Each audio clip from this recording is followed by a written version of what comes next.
ये जो सरकारी नौकरी की दलदल में आप आ तो चुके हो कि जितनी जल्दी हो सके इस चक्रव्यूह को तोड़ के इससे बाहर निकलने की कोशिश करो। 10th के लिए, 10th पास वालों के लिए, 12th पास वालों के लिए, ग्रेजुएशन पास वालों के लिए कितनी सरकारी नौकरियां अगर हम सबको ऐड करें तो 1 लाख से ज्यादा वैकेंसी आज भी तुम्हारे हाथ में। तो ये तुम्हारे सामने 4 तो एग्जाम मैंने बता दिए एसएससी के, जिसमें CHSL, CPO, MTS, GD जिनके अभी फॉर्म भरे जाने हैं। 2027 में तो आएंगे। वो सारे एग्जाम आप टैकल कर सकते हो अगर ग्रेजुएट लेवल NTPC के हिसाब से तैयारी करो। नमस्ते मेरे प्यारे भाई, कैसे हैं आप लोग? उम्मीद है मस्त हो गए और बेहतरीन तरीके से अपनी तैयारी में व्यस्त हो गए। मेरा नाम है शिवम पंडित और आज हम बात करने वाले हैं 2026 के अंदर जितना टाइम बचा हुआ है उस टाइम के अंदर कितनी वैकेंसी आपके सामने है, कितने नंबर ऑफ वैकेंसी हैं, कितने नंबर ऑफ एग्जाम्स तुम्हारे सामने हैं, इसके एग्जाम कब होंगे, इन सभी चीजों पर हम बात करेंगे। 10th के लिए, 10th पास वालों के लिए, 12th पास वालों के लिए, ग्रेजुएशन पास वालों के लिए, और क्या हम ऐसा कर सकते हैं कि हम अगर इतना पढ़ लें तो हम इनमें से मैक्सिमम सारे एग्जाम दे सकते हैं। इन सभी चीजों पर हम स्ट्रेटेजी पर भी बात करेंगे। सारी चीजों में तुम्हारे सामने रखूंगा, लेकिन मैं एक चीज आपको और बताना चाहता हूं। ये जो सरकारी नौकरी की दलदल में आप आ तो चुके हो, ये मैं पर्सनल बड़े भाई की तरीके से आपको बता रहा हूं कि जितनी जल्दी हो सके इस चक्रव्यूह को तोड़ के इससे बाहर निकलने की कोशिश करो। हर बीतते साल के साथ कंपटीशन बढ़ने लग रहा है। हर बीतते साल के साथ सरकार कुछ ना कुछ ऐसे बदलाव करने लग रही है, कुछ ना कुछ ऐसे चेंजेस आ रहे हैं एग्जाम पैटर्न कह लो या एग्जाम के अंदर, कि आपकी शायद मुश्किलें बढ़ती जा रही हैं। क्योंकि उन्हें पता है कि कंपटीशन बहुत होने की वजह से मेरिट बहुत जाती है। जब भी मेरिट ज्यादा जाती है सवाल खड़े होते हैं, वो मेरिट को कम करने के लिए आपकी मुश्किलें बढ़ा देते हैं। तो ये सब चीजें होती चलती रहेंगी ना, पहले भी बदलाव होते रहे, अब भी बदलाव होते रहेंगे, लेकिन आपकी मुश्किलें बढ़ जाएंगी इन सब चीजों से। इसीलिए जस्ट मैं कहता हूं कि जितना जल्दी हो सके सरकारी नौकरी अगर लगानी है तो लगा करके इस चक्रव्यूह से बाहर आ जाओ, वरना ये दलदल आपको आपके जो कीमती साल है उनको बर्बाद कर देगी। मैं लगातार इस चीज पे रहता हूं कि कोई अगर सरकारी नौकरी की तैयारी में आ गया, क्योंकि मैं गवर्नमेंट जॉब एस्पिरेंट्स के लिए मैथमेटिक्स पढ़ाता हूं, आप जानते हो उस चीज को। मैं चाहता हूं कि आप लोग जल्दी से जल्दी जॉब लेकर के इस चक्रव्यूह से बाहर आ जाए, वरना आप फंसते चले जाएंगे। आज हम देखने वाले हैं कि अपना, अगर मैं बात करूं अगस्त से लेकर दिसंबर तक जितने भी महीने बचे हैं उनमें कितनी सरकारी नौकरियां अगर हम सबको ऐड करें तो 1 लाख से ज्यादा वैकेंसी आज भी तुम्हारे हाथ में। बहुत सारी वैकेंसी है, लेकिन तुम्हें अवेयरनेस नहीं है। कोई वैकेंसी आ रही है तो उसका पैटर्न क्या है, और इतने अलग अलग एग्जाम्स हैं। अगर हम सबको दिमाग में रखें, इसका भी एग्जाम दे लूं मैं, इसका भी एग्जाम दे लूं, इसका भी एग्जाम दे लूं, लेकिन ऐसा कुछ ना हो कि इसके लिए मुझे अलग पढ़ना पड़े, इसके लिए मुझे अलग पढ़ना पड़े। आज आप यही करते हो, एग्जाम आया लो इसके लिए अलग पढ़ेंगे, इसके लिए अलग पढ़ेंगे। कुछ ऐसा कुछ करें कि अगर हम एक एग्जाम की तैयारी करें उसके साथ 4 एग्जाम अपने आप क्रैक हो जाए। इन सभी चीजों पर अपन बात करने वाले। सबसे पहले आप समझना पूरा खेल कि अपन इस वीडियो में 3 मेजर बोर्ड हैं जिनकी बात करेंगे। एसएससी के जो एग्जाम्स होंगे, रेलवे के जो एग्जाम्स होंगे, और कुछ स्टेट एग्जाम्स की अपन बात करेंगे। कितने वैकेंसी आपके सामने है, सारी चीजें धीरे धीरे मैं बताता हूँ। एसएससी की रिमेनिंग वैकेंसीज पर चर्चा होगी, रेलवे की आने वाली जो जितने भी नोटिफिकेशंस हैं उन पर चर्चा होगी। अच्छी बात यह है कि रेलवे के किसी भी वजह, एसएससी के किसी भी वजह से डिले हुए हो, एग्जाम डिले हो रहे हैं, तो एटलीस्ट तुम्हारे सामने तो मौका मिल करके ही आएगा। ठीक है, अगर डिले हो रहा है। स्टेट लेवल वैकेंसीज कितनी आने वाली हैं, किस एग्जाम पर सबसे ज्यादा फोकस करें कि अगर हम एक एग्जाम पर फोकस करके बहुत सारे एग्जाम को टैकल कर सकें, इन सभी चीजों पर मैं अपने इस वीडियो में बात करूंगा। एसएससी की रिमेनिंग वैकेंसीज की अगर मैं बात करूं तो SSC CHSL, SSC CPO, SSC MTS या हवलदार, और एसएससी GD, ये 2026 में पेंडिंग नोटिफिकेशंस है, अभी मतलब आने वाले हैं, रिमेनिंग नोटिफिकेशंस है। तो ये तुम्हारे सामने 4 तो एग्जाम मैंने बता दिए एसएससी के, जिसमें CHSL, CPO, MTS, GD जिनके अभी फॉर्म भरे जाने हैं। फॉर्म भरे जाएंगे, उसके बाद इनका एग्जाम होगा, तब जाकर के तुम्हारा सिलेक्शन होगा। मैं भी आपके सामने ये रखना चाहता हूँ क्या क्या वैकेंसी तुम्हारे सामने है। ऐसा नहीं है कि बहुत मौका नहीं है, 2026 में बहुत कुछ बचा हुआ कायदे से अगर देखोगे। जुलाई अगस्त में आ सकता है CHSL, ये मैंने टेंटेटिव डेट दे रखी है। अगस्त सितंबर में CPO आ सकता है, अगस्त सितंबर में आपका MTS, और अक्टूबर नवंबर में आपका GD का एग्जाम का नोटिफिकेशन आ सकता है, और इनमें काफी अच्छी खासी वैकेंसी आएंगी। ठीक है, GD में तो बहुत अच्छी वैकेंसी आने की संभावना है। अब मैं रेलवे की अपकमिंग वैकेंसी बताता हूँ। रेलवे की अगर इस समय आप वीडियो देख रहे हो तो सबसे ज्यादा इंपॉर्टेंट आपके लिए ये सेक्शन कंट्रोलर की वैकेंसी है। इसमें आता भी सिर्फ मैथ और रीजनिंग है, और ये इस समय फॉर्म भरे जा रहे हैं। 14 अगस्त तक आप इसके फॉर्म अप्लाई कर सकते हो। और इससे मुझे एक चीज याद आई, ये जो आपके सेक्शन कंट्रोलर का एग्जाम है, इसमें 2 ही सब्जेक्ट आते हैं मैथ्स, और लेकिन मेरिट अच्छी जाती है इसकी। मैथ्स 2 ही सब्जेक्ट आते हैं, मैथ्स मैं पढ़ाता हूं, आपको रीजनिंग की और जरूरत है। इसी चीज को ध्यान में रखते हुए एक ऐसा इंसान जिसने खुद सेक्शन कंट्रोलर का एग्जाम क्रैक किया हुआ है, वो क्या आपको बेहतर रीजनिंग नहीं पढ़ा सकता? बिल्कुल बेहतरीन रीजनिंग पढ़ा सकता है। इसीलिए अगर आपने YouTube पे जाकर के देखा हो तो मैंने एक इवेंट लगाया हुआ है। इवेंट अगर आपने ध्यान से देखा हो, बिगेस्ट अनाउंसमेंट रीजनिंग का समाधान, रीजनिंग का ऐसा समाधान लेकर के आ रहा हूं। अब मैं ये नहीं कर रहा हूं बहुत बड़े टीचर ये वहां से उठा लो, ये सब नहीं करते अपन। हमें पता है कि इस इंसान को रीजनिंग की बहुत अच्छी नॉलेज है, इसने खुद भी एग्जाम क्रैक कर रखा है और रीजनिंग बहुत अच्छी समझ रखता है रीजनिंग की। एक ऐसा ही बिल्कुल भाईचारे वाला, जैसे अपन है ना, मैं अपने आप को कभी टीचर ही नहीं कहता, भाई के तरीके से पढ़ाता हूँ। मैथमेटिक्स की बहुत अच्छी समझ ठीक ठाक है, उससे मैं आपको मैथ सिखाता हूँ। ऐसे ही एक बंदा जिसको रीजनिंग की बहुत अच्छी समझ है, उसके लिए इवेंट लगा हुआ है 5 तारीख का, मिस मत करना इस इवेंट को, ठीक है? बाकी अभी वीडियो पे चलते हैं। तो ये सब समाधान मैं करने लग रहा हूँ धीरे धीरे। आरआरबी एनटीपीसी का एग्जाम जो कि अगस्त सितंबर में नोटिफिकेशन आएगा, इसके बाद ग्रुप डी का एग्जाम जो कि अक्टूबर नवंबर में वैकेंसी आने वाली है। तो इतने सारे एग्जाम आपके अभी रेलवे के रह गए आने, और ये एग्जाम आपके एसएससी के रह गए आगे। ये वो एग्जाम है जो हर साल आते हैं, इन पर आप पूरा फोकस कर सकते हो, ठीक है? अगर मैं कुछ स्टेट एग्जाम्स की बात करूं जो बड़े हैं, अगर मैं यूपी की बात करूं तो यूपी पुलिस कांस्टेबल की पूरी संभावना है नई वैकेंसी की, और साथ में यूपी पुलिस एसआई, इस पे तो 100% बहुत जल्दी आपको देखने के लिए मिल सकता है। और साथ में आरपीएफ कांस्टेबल और एसआई, ये आपको अभी हाल ही में पूरा चर्चे में चल रहा है, आपको अच्छे से पता है कि इसका एग्जाम अब एसएससी के थ्रू आने वाला है, एसएससी जीडी के थ्रू, कांस्टेबल की अगर मैं बात करूं तो ये सारे एग्जाम्स और हैं, ठीक है? तो एग्जाम अच्छे खासे हैं।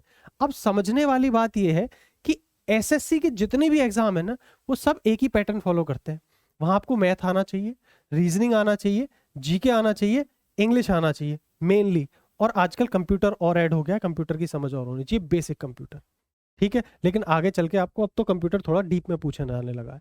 तो अगर आप इतने सब्जेक्ट तैयार कर लेते हो, तो मैं आपको यहाँ पे एक चीज और बता दे रहा हूं, अगर आपने ये सब्जेक्ट तैयार कर लिए तो आपको जितने एग्जाम मैंने अभी तक बताए आप सारे टैकल कर सकते हो। लेवल क्या रखना है, किस क्या सबका बेसिक बेसिक पढ़ना है, ये मैं आगे बताऊंगा कि अगर आप एसएससी सीजीएल के लिए प्रिपेयर करते हो तो उसका एक लेवल होता है, आपने अगर वो प्रिपेयर कर लिया तो रेलवे के भी मैक्सिमम एग्जाम आप सारे दे सकते हो। वहां इंग्लिश नहीं आती, मैं भी आगे भी ये चीज बताऊंगा, बट आपको मैंने कई बार बोला है सब्जेक्ट वाइज तैयारी शुरू करनी है। अगर आप इतनी सारी वैकेंसी आपके सामने अलग अलग पोस्ट है, इनका फायदा उठाना चाहते हो कि कोई एक सरकारी नौकरी तो हमारे मतलब हिस्से में आए, तो जरूरत है कि आपको सही तरीके से सब्जेक्ट वाइज तैयारी करने की। भाई मैथ आती है मान लेते हैं सारे एग्जाम में, क्या आज कह सकते हो कि मेरा मैथ्स में कभी कोई नंबर नहीं कटता? क्या इतनी डीप में जाकर के आपने मैथ को समझ लिया है? नहीं कटता है ना नंबर। क्या आपका टाइम कम पड़ जाता है मैथ्स में? कम पड़ जाता है ना। तो अभी जरूरत है मैथ्स पढ़ने की। ऐसी रीजनिंग जीके सब्जेक्ट वाइज जब आप कह सको कि इंग्लिश में मेरा कोई नंबर ही नहीं काट सकता, रीजनिंग मेरा कोई नंबर ही नहीं काट सकता, तब आप एक नहीं 4-4 एग्जाम में सिलेक्शन ले सकते हो। मैंने स्टार्टिंग से बोला है कि आपको सब्जेक्ट वाइज पढ़ने की आदत होनी चाहिए, ना कि एग्जाम के पीछे भागने की आदत होनी चाहिए। एग्जाम तो बहुत सारे हैं सामने। अगर मैं बात करता हूँ रेलवे के एग्जाम पैटर्न की, तो रेलवे में मोस्टली मैथ आती है, रीजनिंग आती है और जीके आती है। कुछ स्पेसिफिक साइंस के अलग एग्जाम है, जैसे ग्रुप डी में प्रॉपर साइंस आती है। ये चीज हो गई। अब इसमें इंग्लिश नहीं आती। अब एक ऐसा बच्चा है, कौन सा एग्जाम चूज करना चाहिए इस पे बात कर लेते हैं। एक ऐसा बच्चा है जिसे जिसे अगर मैं कहूं इंग्लिश से डर लगता है, इंग्लिश उसके लिए बिल्कुल हुआ है कि भाई कुछ भी हो जाए इंग्लिश नहीं पढ़ सकता, तो भाई रेलवे के इतने सारे एग्जाम आपके लिए मैंने अभी दिखाए थे, इतने एग्जाम हैं तो सही, वहां इंग्लिश नहीं पढ़ के तो आप एक एग्जाम चूज करो, कोई एक एग्जाम जिसका मैं यहाँ पे नाम लिख रखा है रेलवे एनटीपीसी ग्रेजुएट लेवल, इसको आप टारगेट करो, इसके हिसाब से तैयारी करो। आप एसएससी के एग्जाम्स को छोड़ दो। कब बोल रहा हूं मैं? जब आप इंग्लिश पढ़ ही नहीं सकते। अब ऐसा नहीं है इसमें एक ही एग्जाम आप टारगेट कर रहे हो। एनटीपीसी ग्रेजुएट लेवल को ध्यान में रखते हुए तैयारी करोगे तो अंडर ग्रेजुएट लेवल का भी निकल जाएगा, ग्रुप डी का भी निकल जाएगा, एएलपी का आएगा वो भी निकल जाएगा। इस साल आपका भी ग्रुप डी भी आना है, NTPC graduate level, under graduate level, मतलब जितने एग्जाम अभी आने वाले हैं 2027 में तो आएंगे, वो सारे एग्जाम आप टैकल कर सकते हो अगर ग्रेजुएट लेवल एनटीपीसी के हिसाब से तैयारी करोगे। सब्जेक्ट क्या होते हैं? ये 4 सब्जेक्ट है अगर आप रेलवे कंसीडर कर रहे हो। अगर आप इंग्लिश पढ़ सकते हो तो सबसे बेस्ट है फिर तो आप सीजीएल को टारगेट करते हुए चलो, सीजीएल को टारगेट कर रहे हो, सीएचएसएल, एमटीएस, एसएससी जीडी वगैरह सब टारगेट हो जाएगा आपका। लेकिन इसमें आती है इंग्लिश।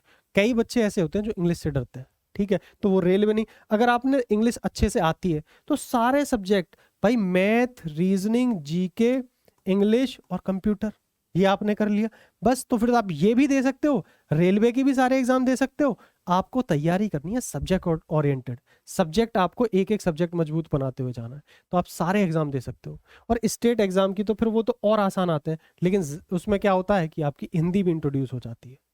तो इसीलिए मैं कहूंगा, अगर इतने सब्जेक्ट के पीछे ना भाग करके आप अगर सीजीएल के जितने सब्जेक्ट हैं वो तैयार कर लेते हो, तो उससे आपके ये एग्जाम भी क्रैक हो जाएंगे। क्लियर है आपको? सारी चीजें समझ में आ रही है? अब मैं बात करता हूँ ग्रेजुएशन लेवल, 12th लेवल और 10th लेवल पे अगर मैं एग्जाम्स को बांटूं। अगर हम ग्रेजुएशन बेस्ड एग्जाम की बात करेंगे तो CGL, CPO, UPSI, RPFSI, NTPC graduate level और सेक्शन कंट्रोलर, ये वो एग्जाम है जो ग्रेजुएशन लेवल के एग्जाम है। अगर मैं आपसे कहूँ 12th लेवल के लिए, आपके लिए अगर आपने सिर्फ 12th पास हो, कॉलेज कंप्लीट नहीं हुआ है, तो CHSL, NTPC 12th level, UP police constable, इन एग्जाम्स को आप दे सकते हो। अगर मैं 10th लेवल की बात करूं, हर एग्जाम हर बच्चे के लिए सामने है मौके, अगर आप कायदे से देखोगे तो एसएससी जीडी हो गया, एमटीएस हो गया और रेलवे ग्रुप डी हो गया, ये सभी एग्जाम 10th लेवल के हैं। तो आपको सारे एग्जाम्स और बहुत सारी वैकेंसी आपके सामने होती हैं, लेकिन जरूरत है कि एक ऐसी स्ट्रेटजी तैयार करी जाए, ऐसा एग्जाम चुना जाए जिसको ध्यान में रख के अगर हम तैयारी करें तो हमारे बाकी सारे एग्जाम निकलने की भी सारी उम्मीद है। अगर रेलवे के एग्जाम देने हैं तो एनटीपीसी ग्रेजुएट लेवल टारगेट करो, एसएससी के सारे एग्जाम देने, एसएससी सीजीएल टारगेट करो। ये दो एग्जाम ऐसे हैं जिन्हें आप पकड़ लो, इन पर पूरा फोकस डालो, बाकी सारे एग्जाम इनके थ्रू निकल जाएंगे। क्लियर है? अगर आप चाहते हो कि इन पे RR, railway, NTPC graduate level पे फिक्स एक अलग सेपरेट वीडियो बनाऊं मैं 10 मिनट के अंदर, आपको इसकी एग्जाम के पूरे सिलेबस को, पैटर्न को, कैसे स्ट्रेटजी बनाए, इसकी तैयारी के लिए, तो आप मेरे को कमेंट जरूर करना, कमेंट सेक्शन खुला रहता है। अगर आप चाहते हो सीजीएल के लिए मैं प्रॉपर स्ट्रेटजी वगैरह सारी चीज बनाऊं, इन दोनों एग्जाम के लिए सेपरेट वीडियो बनाऊं, तो कमेंट सेक्शन में कमेंट में जरूर बताना कि अगर आप ऐसा चाहते हो। बाकी ये अपना टेलीग्राम है, कोई भी अपडेट आती है तो इसको आप जरूर ज्वाइन करके रख लेना, स्केल अप सिलेक्शंस का टेलीग्राम। कोई भी अपडेट आएगा आपके लिए इंपॉर्टेंट होगा वो आपको यहाँ मिलेगा। ये अपनी एप्लीकेशन है, स्केल अप एप्लीकेशन, यहाँ पे अपने कोर्सेज चलते हैं। अब तक आप जानते हो कि मैं मैथमेटिक्स पढ़ाता हूँ, तो ये अपना लाइव बैच है, आप इसको ज्वाइन कर सकते हो। ये अपना वीओडी बैच है। आपने मैथमेटिक्स बहुत जगह से पढ़ा होगा, आप यूट्यूब पे भी मेरी वीडियो देखना, कोई अगर मैं टॉपिक पढ़ाने आ गया, ऐसा हो ही नहीं सकता कि आपके सीधा दिल तक ना जाए वो टॉपिक। ये मेरे बैचेस है, यहाँ आप कंप्लीट मैथ पढ़ सकते हो। कोई भी कहीं भी किसी एग्जाम में आ रही हो, चाहे एसएससी हो, रेलवे हो, स्टेट एग्जाम हो, मैथ्स इससे बाहर नहीं जाएगी। कोई भी ऑफर वगैरह आपको चाहिए 90 12 18 11 71 पर आप कॉल कर लेना। अगर आपको कोई परेशानी, आप कहते हो कि मुझे डिस्काउंट चाहिए, तो वो भी मिल जाएगा आपको, ठीक है।